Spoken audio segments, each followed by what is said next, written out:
a group of environmentalists bridging the gap between social justice and advocating for marginalized communities, including coffee farmers. On today's In This Together, paid for by Starbucks.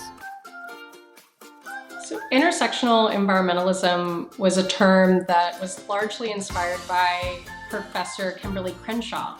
And she coined the term intersectionality when she was trying to find a way to describe how overlapping identities could lead to overlapping forms of disadvantage or advantage that someone might face. So we've been able to take a lot of that work and the work that's been bucketed under the term intersectionality and apply it to many different forms of identities that need to be heard in the environmental movement today.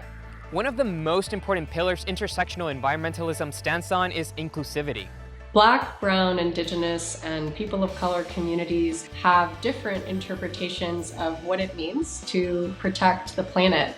And when we lose those different voices in the environmental narrative, we literally lose practices that can inform the solutions that we might be able to build. Some of the things that we're really looking for as brands start to learn and figure out what sustainability reporting should really look like, it's that it really goes beyond that planet portion and truly includes the and people part. Farmers are facing a tremendous amount of challenges today because of how the climate crisis is exacerbating some of these challenges. And it's really important that brands like Starbucks are able to offer the support that they can to help them thrive. That's why I really appreciate that Starbucks is able to donate trees to these farmers that are not only going to help them replenish some of the losses that they're incurring because of these challenges, but that they're also working on really innovative ways to help them thrive, like providing disease-resistant trees that are going to help prevent any losses in the future. Starbucks operates 9 farmer support centers, allowing agronomists and quality experts to work alongside farmers, sharing tools and information to help them increase their productivity and quality of coffee on their farms, with an eye toward improving their livelihoods. This support is available to all, giving farmers in coffee communities around the world the option to sell to Starbucks or not.